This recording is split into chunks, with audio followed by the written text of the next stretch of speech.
कराची जो एक वक्त में रोशनियों का शहर था, आज आतिश ज़दगियों का शहर। चूंकि गुज़िश्ता कई साल से ये एक रिवायत बन चुकी है कि हर साल कोई ना कोई आतिश ज़दगी का वाक़या वहाँ पे रूनुमा होता है। उसमें कसूर किसका होता है, किसका नहीं होता, ये सिर्फ तारीख में एक दफ़े ही तय हुआ। उसकी डिटेल बताता हूँ मैं आपको। मैं हूँ मुबशर बुखारी।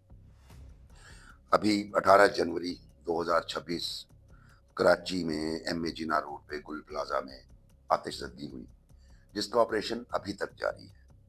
अभी तक लोग मिसिंग हैं। इब्तदाई इत्तलात के मुताबिक 21 के करीब अफराद जो हैं जाँ बहक हुए और कोई 70 के करीब मिसिंग हैं। और जब मिसिंग का लफ्ज़ आ जाता है ऐसे वाक़यात में, तो फिर दिल मुट्ठी में आ जाता है, क्योंकि उस मिसिंग का मतलब वही होता है जो हमने 21 अफराद के बारे में लफ्ज़ इस्तेमाल किया। कराची में, जिसको एक वक्त में वाकई में रोशनियों का शहर कहते थे, दिन रात वहाँ पे सिर्फ आपको नगमों की आवाज़ें आती थी। मल्टी कल्चरल सिटी, टॉलरेंस, को एग्जिस्टेंस, इस तरह की चीज़ें नज़र आती थी।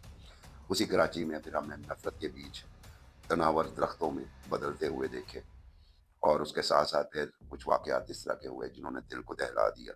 और अगर मैं कहूँ तो कराची कराची क्या, पाकिस्तान की तारीख की सबसे बड़ी आतिशबाजी भी कराची में हुई।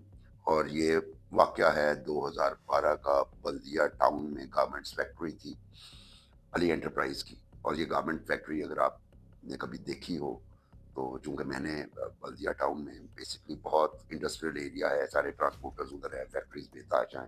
ये एक ह्यूज फैक्ट्री थी। और वही जो सेठ कल्चर होता है कि सांस भी ना लेने दो, इस फैक्ट्री की तमाम खिड़कियां भी ग्रिल्स के साथ बंद थी। जिस तरह के अगर आप ये देखें, गुल प्लाजा की भी खिड़कियां ग्रिल्स के साथ बंद थी। वो हो सकता है शॉपकीपर्स ने खुद बंद की हो, चोरी के डर से या किसी और वजह से। लेकिन आतिशज़दगी जब होती है तो यही ग्रिल्स जो है वो मौत के पिंजरे बन जाते हैं। बल्दिया टाउन में जो गारमेंट्स फैक्ट्री में आग लगी, उसमें 1500 वर्कर्स काम कर रहे थे। और जो वहाँ पे जाँ बहक हुए, उनकी तादाद आज तक सही तय्युन नहीं हो सका, लेकिन 258 से लेकर 264 तक अफराद उसमें शामिल थे और 600 के करीब जख्मी थे। और जब शुरू में पूछा गया कि क्या है, तो कहा जी शॉर्ट सर्किट की वजह से आग लगी है। लेकिन फिर उस पर इन्वेस्टिगेशंस होते होते ये भी चलिए, पाकिस्तान में कारनामा ही था इन्वेस्टिगेटर्स का कि उन्होंने सुराग लगा लिया कि ये एक जमात की तरफ से भत्ता ना देने पे आग लगाई गई थी। और जो मालिकान का उसमें जुर्म था, या इस सारे मामलात में उनकी नेग्लिजेंसी, कि उन्होंने इस फैक्ट्री को बुनियादी तौर पे एक जेल की तरह बनाया हुआ था। ग्रिल्स, रास्ते नहीं, वेंटिलेशन नहीं, और बाकी फायर एग्जिट वगैरह वो भी नहीं। और जो दो अफराद उसमें पॉइंट आउट किए गए, उनका ताल्लुक एक लिसानी तंजीम से था। उन दोनों को सजाए मौत की सजा सुनाई गई। बहरहाल 264 जिंदगियां चली गई, 600 हुए, करोड़ों का, अरबों का नुकसान हुआ मालिकान का। उसके बाद फिर अगर हम देखें तो अप्रैल 2023 में न्यू कराची में दो फैक्ट्रीज में आग लगी, और उसमें 4 जो हमारे फायर फाइटर्स थे जो आग से लड़ते हैं, आग बुझाते हुए जाँ बहक हो गए, और दर्जनों उसमें जख्मी हुए। क्या वजह हुई दोनों फैक्ट्रीज में आग लगने की? शॉर्ट सर्किट, इसके अलावा कुछ नहीं।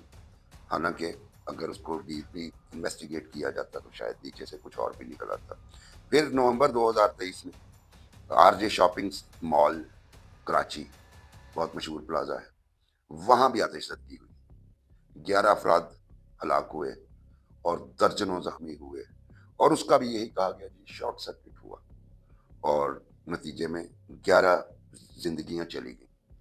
और अब आप, और ये मैंने आपको मेजर वाकयात सुनाए हैं।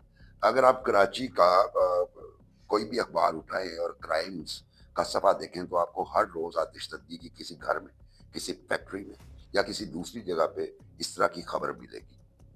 और उसमें तो कई दफ़े इस तरह भी हुआ, घर में आग भड़क उठी और पूरा घर ही खाकस्तर हो गया। वो हम उसको उतनी हाइप नहीं देते जितनी हम फैक्ट्रीज वगैरह को, मीडिया वालों की मैं बात कर रहा हूँ।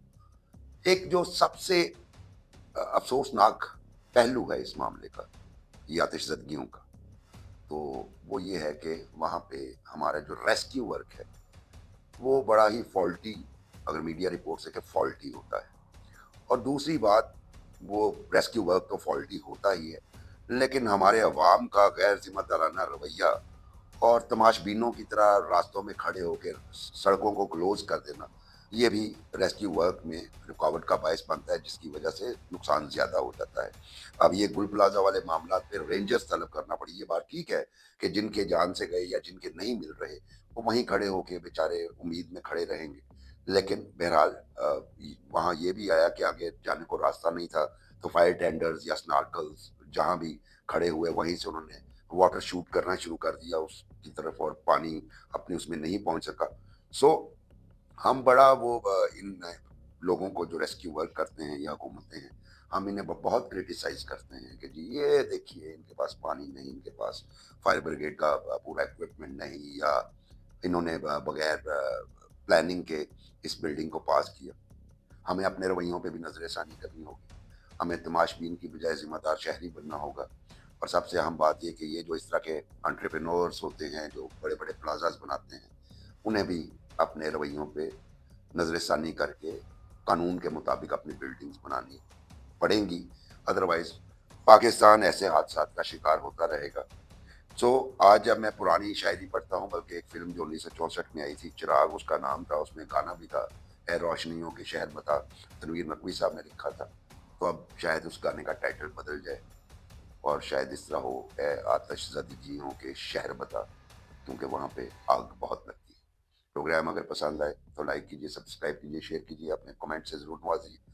अगले प्रोग्राम तक के लिए मुझे इजाज़त दीजिए। अल्लाह हाफ़िज़।